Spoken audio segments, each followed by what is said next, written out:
रहा है मूर्त को छोड़ो, जो जो आकार है उसको छोड़ो, ताकि तुम भीतर के निराकार में प्रवेश कर सको। ये पहली व्यवस्था। जिस दिन तुम्हारा भीतर प्रवेश हो जाए पूरा, बाहर को छोड़ा था भीतर जाने के लिए, लेकिन जब बाहर बिल्कुल छूट जाए तो भीतर को भी छोड़ देना, क्योंकि भीतर भी बाहर का ही हिस्सा है। पदार्थ को छोड़ा था आत्मवान बनने के लिए, और जब पदार्थ पूरा छूट जाए तो इस आत्मवत्ता को भी छोड़ देना। इसलिए बुद्ध ने कह दिया कि आत्मा नहीं, और बुद्ध की बात समझी नहीं जा सकी, परम ज्ञान की बात थी। उन्होंने कहा आत्मा भी नहीं है, अनात्मा, अनंतता। वो इसी अर्थ में कि जिस पदार्थ को छोड़ के आत्मा जानी थी, वो आत्मा भी छोड़ने योग्य। उसके बाद जो बच रहेगा, तो बुद्ध ने उसके लिए कोई शब्द उपयोग नहीं किया। उन्होंने कहा कुछ भी शब्द उपयोग करूंगा तो जटिलता बढ़ती है, कुछ भी कहूंगा तो सीमा बनती है, कुछ भी कहूंगा तो उसके विपरीत भी होता है, इसलिए मैं कुछ भी ना कहूंगा। बुद्ध से जन्म भर लोग पूछते रहे कि क्या होता है उस परम घड़ी में, तो बुद्ध कहते थे जैसा दिया बुझ जाता है, बस ऐसा ही होता, तुम बुझ जाओगे। जैसे दिए की ज्योति बुझ जाती, फिर कोई पूछता नहीं कि कहां गई ज्योति, ऐसे ही तुम भी बुझ जाओगे। ज्योति कहां गई ये पूछना व्यर्थ हो जाएगा। इसलिए बुद्ध ने मोक्ष शब्द का उपयोग नहीं किया, निर्वाण शब्द का उपयोग किया। निर्वाण का अर्थ है दिए का बुझ जाना। मोक्ष शब्द से ऐसा लगता है कि तुम बचोगे मुक्त होकर, लेकिन तुम बचोगे जरूर। बुद्ध कहते हैं तुम बचोगे ही नहीं, क्योंकि तुम द्वंद्व का ही हिस्सा हो। इसका यह मतलब नहीं कि कुछ भी नहीं बचेगा, सब कुछ बचेगा, जो बचने योग्य है वो बचेगा। लेकिन उसके लिए बुद्ध कहते हैं मैं कोई शब्द ना दूंगा, क्योंकि सभी शब्द विपरीत से बने हैं और विपरीत संसार का हिस्सा है। जो मूर्त नहीं और जो अमूर्त भी नहीं, उसका अवलंबन लो। 14वां सूत्र, केवल नाद रहित वाणी ही सुनो। जो भी वाणी हम सुनते हैं वो सब आघात से पैदा होती, दो चीजों की टक्कर से पैदा होती, द्वंद्व से पैदा होती। अगर आप मजीरे को टकराते हैं तो आवाज पैदा होती, अगर दोनों हाथ को टकराते हैं तो ताली पैदा होती, अगर हवाएं वृक्षों से गुजरती हैं तो सरसराहट पैदा होती, अगर मैं बोल रहा हूं तो मेरा कंठ टक्कर देता है तो वाणी पैदा होती। हम जो भी वाणी जानते हैं वो सब नाद है, संघर्ष से पैदा हुआ, दो की टक्कर। लेकिन उस मंदिर में दो तो बचेंगे ना, तो वहां कोई वाणी नहीं हो सकती, वहां शब्द नहीं हो सकता, वहां दो की टकराहट हो नहीं सकती, क्योंकि जहां द्वंद्व नहीं है वहां टक्कर कैसे। खाली आकाश है, जहां कोई दूसरा नहीं है, तो वहां कैसी वाणी होगी? वहां नाद आघात वाला पैदा नहीं हो सकता। तो दो बातें, या तो हम कहें नाद रहित वाणी, नाद रहित स्वर, ऐसा स्वर जो टक्कर से पैदा नहीं होता, जो दो चीजों के आघात से पैदा नहीं होता। और या फिर संतों ने एक और शब्द चुना है, वो भी बहुत कीमती, अनाहत नाद। अनाहत का मतलब भी यही होता है कि जो आहत नहीं, टक्कर से पैदा नहीं हुआ, अनाहत। क्या ऐसा कोई नाद है जो अनाहत है? क्या ऐसा कोई नाद है जो बिना टक्कर से पैदा होता है? ऐसा अगर कोई नाद है तो वही जीवन का मूल स्वर है। इसमें कई बातें समझ लेने जैसी हैं, क्योंकि जो चीज टकराहट से पैदा होती है वो नष्ट हो जाएगी।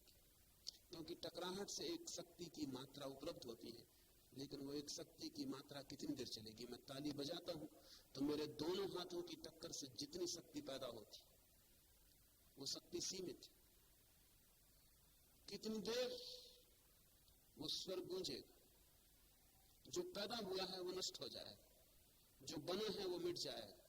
बुद्ध कहते थे जो संघात से बना है वो शाश्वत नहीं हो सकता, सनातन नहीं हो सकता। कैसे होगा? जो अभी नहीं था, अभी पैदा हुआ, वो सदा तो नहीं हो सकता। जिस डंडे में एक छोर है उसमें दूसरा छोर भी होगा, तो जिसमें पैदा होने वाला छोर है उसमें मरने वाला छोर भी होगा। सिर्फ वही हो सकता है शाश्वत जो पैदा ही न हुआ हो। जो अजन्मा हो, जो अनादि हो, वही अनंत हो सकता है। तो क्या ऐसा भी कोई स्वर, ऐसा भी कोई नाद, ऐसा भी कोई संगीत जिसे हम जीवन का संगीत कहें, जो पैदा नहीं हुआ और कभी मिटेगा भी? और जब तक हम उसे न जान ले तब तक हमने जीवन की परम व्यवस्था को नहीं जाना। केवल नाद रहित वाणी ही सुनो, वही होगी सत्य। केवल नाद रहित स्वर सुनो, वही है परम संगीत। लेकिन कैसे इसे सुनेंगे? मंत्र शास्त्र ने इसकी व्यवस्था की। मंत्र शास्त्र कहता है किसी मंत्र का उच्चार शुरू करो, ओम का उच्चार शुरू करो, तो पहले जोर से उच्चार करो। ओम सुनाई पड़ेगा, हवाओं में गूंजेगा। फिर जब ये उच्चार सध जाए और जब ओम इस तरह गूंजने लगे कि तुम्हारे भीतर कोई दूसरा शब्द, कोई दूसरा विचार न रह जाए, तभी तुम्हारा ओम शुद्ध होगा। नहीं तो तुम्हारे भीतर अगर कोई भी विचार चल रहा है तो उसकी छाया तुम्हारे ओम की गूंज में भी मौजूद रहेगी। इसे थोड़ा समझना। अगर तुम ओम कह रहे हो और तुम्हारे मन में चल रहा है कि जाके बाजार से कोई सामान खरीदना है, तो तुम्हारा ओम जो है वो अशुद्ध हो रहा है, क्योंकि उसके पीछे ये स्वर भी जुड़ा हुआ है बारीक कि बाजार जाएं, सामान खरीद लाएं। ये स्वर उसे विकृत कर रहा है। तुम्हारा ओम तब शुद्ध हो जाएगा जब सिर्फ ओम की ही गूंज होगी और भीतर कोई दूसरा विचार न होगा, उसे विकृत करने वाला कोई भी मौजूद न होगा। जिस दिन तुम्हारा ओम का ये गुंजार शुद्ध हो जाए, उस दिन तुम ओठ बंद कर लेना और अब तुम भीतर ही ओम को गुंजाना। अब तुम जोर से मत बोलना, अब तुम सिर्फ भीतर ही गुंजाना, ओठ बंद रखना, हवा की टक्कर से बचाना। तो भीतर ओम का गुंजार चलेगा। और जब भीतर ओम का गुंजार चलेगा तब फिर ख्याल रखना दूसरे गहरे तल पर भी तुम्हारे मन में कोई विचार तो नहीं, कोई कामना, कोई वासना, कोई भावना तो नहीं। अगर वो भावना और वासना और कोई विचार चल रहा है गहरे तल पर, तो वो अशुद्ध कर रहा है, उसको भी विसर्जित करना। और भीतर सिर्फ ओम का जब गूंज रह जाए तब तुम तीसरा प्रयोग करना। तब तुम ओम को पैदा मत करना, तुम सिर्फ आंख बंद करके सुनना, जैसे कि ओम तुम्हारे भीतर गूंज रहा है, तुम कर नहीं रहे। ये घटना घटती अगर दोनों चीजें शुद्ध हो गई हो। पहले प्रयोग में तुमने ओम का गुंजार किया और भीतर कोई विचार न बचे, तो तुम्हारे चेतन मन से विचार समाप्त हो गए। अब तुम ओठ बंद कर लो, अब तुम ओम का गुंजार भीतर करो। अब तुम्हारे अचेतन मन के विचार बाधा डालेंगे। अब तुम गुंजार इतना करो कि तुम्हारा अचेतन मन भी उसमें गूंज जाए और कोई भीतर विचार न रह जाए, तो तुम्हारा अचेतन मन भी शांत हो गया, तुम्हारे मन की दो परतें शांत हो गई। अब तुम ओम का गुंजार बंद कर दो, क्योंकि मन जब शांत हो जाता है तो तुम्हारे हृदय के अंतस्थल में जो गुंजार चल ही रहा है, स्वभावतः सदा से चल रहा है, जिससे तुम बने हो, जो तुम्हारी मूल प्रकृति, वो अब तुम्हें सुनाई पड़ सकता है। तुम्हारे विचारों के कारण ही वो तुम्हें सुनाई नहीं पड़ता था, अब सुनाई पड़ सकता है। तो तुमने जो पहले ओम का पाठ किया वो असली मंत्र नहीं, वो तो केवल तुम्हारे विचारों से छुटकारे का उपाय। अब तुम चुप हो जाओ और सुनो, बोलो मत। अब तक तुम बोलते थे, पहले तुम जोर से ओम बोले थे, फिर तुमने धीमे से भीतर ओम को बोला था। अब तुम बोलो मत, अब तुम सुनो। अब तुम सिर्फ सुनो भीतर की क्या वहां ओम गूंज रहा है, और तुम चकित हो जाओगे। ओम का गुंजार तुम्हारे प्राणों से आ रहा और तुम्हारे रोए रोए शरीर में फैलता जा रहा। ये प्रतीति जैसे जैसे तुम्हारी साफ होती जाएगी, तुम पाओगे कि ओम तुम्हारा जीवन स्वर है। ये जो स्वर तुम्हें सुनाई पड़ेगा, ये अनाहत है, क्योंकि ये किसी चीज के संघर्षण से पैदा नहीं हो रहा। इसको कबीर और नानक अजपा कहते हैं, क्योंकि ये किसी जप से पैदा नहीं हो रहा। ये सूत्र इसको नाद रहित वाणी कहता है। केवल नाद रहित वाणी ही सुनो।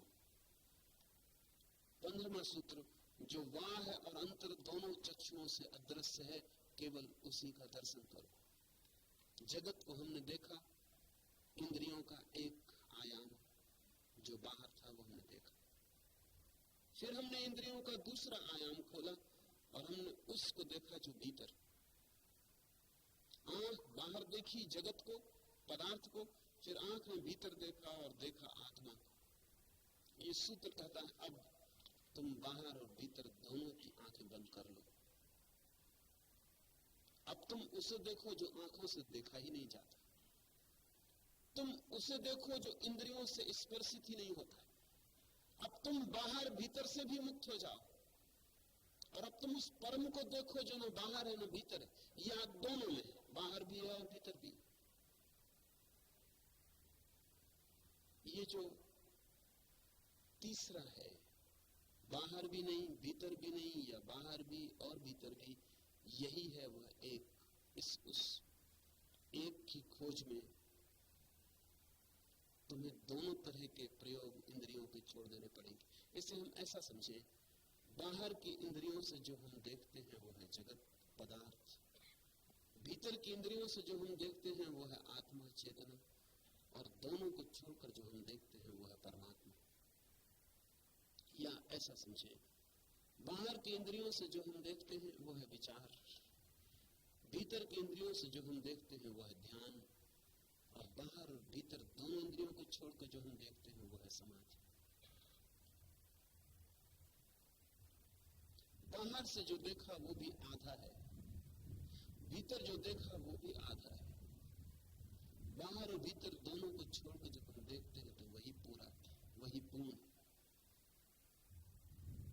और जब तक पूर्ण को नहीं देखा तब तक मुक्ति नहीं है। अधूरा बांधता है, पूर्ण मुक्त करता है। तुम्हें शांति प्राप्त हो।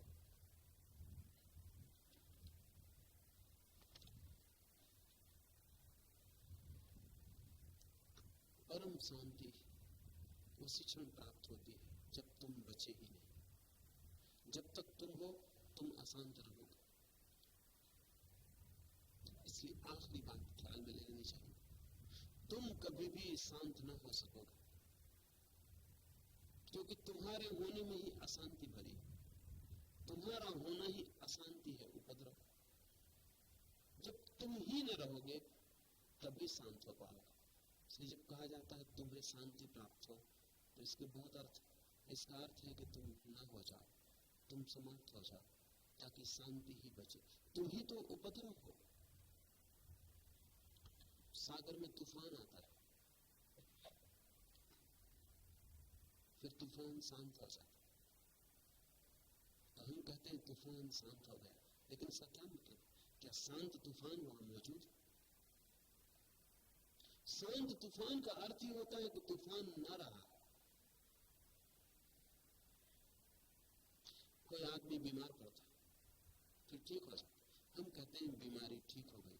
इसका क्या मतलब है? बीमारी ठीक होकर वह मौजूद। बीमारी ठीक हो गई इसका अर्थ यह है कि बीमारी नहीं हो गई, बीमारी अब नहीं। बीमारी थी, अब नहीं। आप जो भी अभी हैं बीमारी का जोड़। तुम कभी शांत न हो सकोगे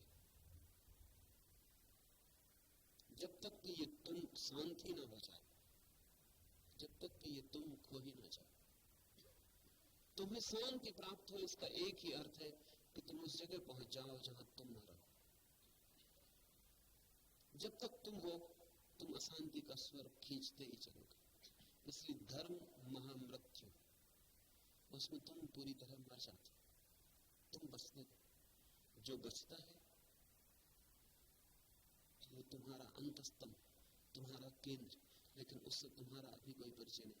वो शांत है, वो अभी भी शांत है। अगर तुम चुप हो जाओ, अभी भी तुम न रहो, तो अभी भी तुम उस शांति को सुन सको। तुम हो कोलाहल, भीड़, उपद्रव, विक्षिप्तता। तुम्हारे कारण वो जो भीतर का शांत अनाहत नाद है, वो जो नाद रहित वाणी, वो जो शून्य स्वर है, वो सुनाई नहीं पड़ता। एक क्षण को भी तुम ना रहो उसका दर्शन हो जाए।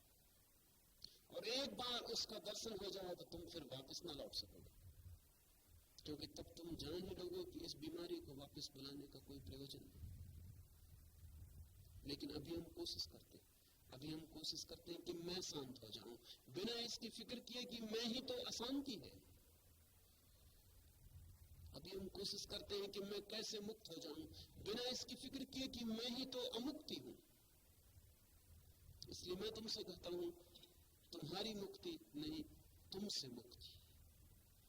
तुम्हारी कोई मुक्ति ना होगी, तुमसे ही मुक्ति होगी। और जिस दिन तुम अपने को छोड़ पाओगे, जैसे सांप अपनी केचुल छोड़ देता है, उस दिन तुम अचानक पाओगे कि तुम कभी अमुक्त नहीं थे, लेकिन तुमने वस्त्रों को बहुत जोर से पकड़ रखा, तुमने खाल जोर से पकड़ रखी थी, तुमने देह जोर से पकड़ रखी थी, तुमने आवरण इतने जोर से पकड़ रखा था कि तुम भूल ही गए थे कि आवरण हाथ से छोड़ा भी जा सकता है। ध्यान की समस्त प्रक्रियाएं क्षण भर को ही सही तुमसे इस आवरण को छुड़ा लेने के उपाय। एक बार तुम्हें झलक आ जाए, फिर ध्यान की कोई जरूरत नहीं, फिर तो वो झलक ही तुम्हें खींचने लगेगी, फिर तो वो झलक ही चुंबक बन जाएगी, फिर तो वो झलक तुम्हें पुकारने लगेगी और ले चलेगी उस राह पर जहां ये सूत्र पूरा हो सकता है, तुम्हें शांति प्राप्त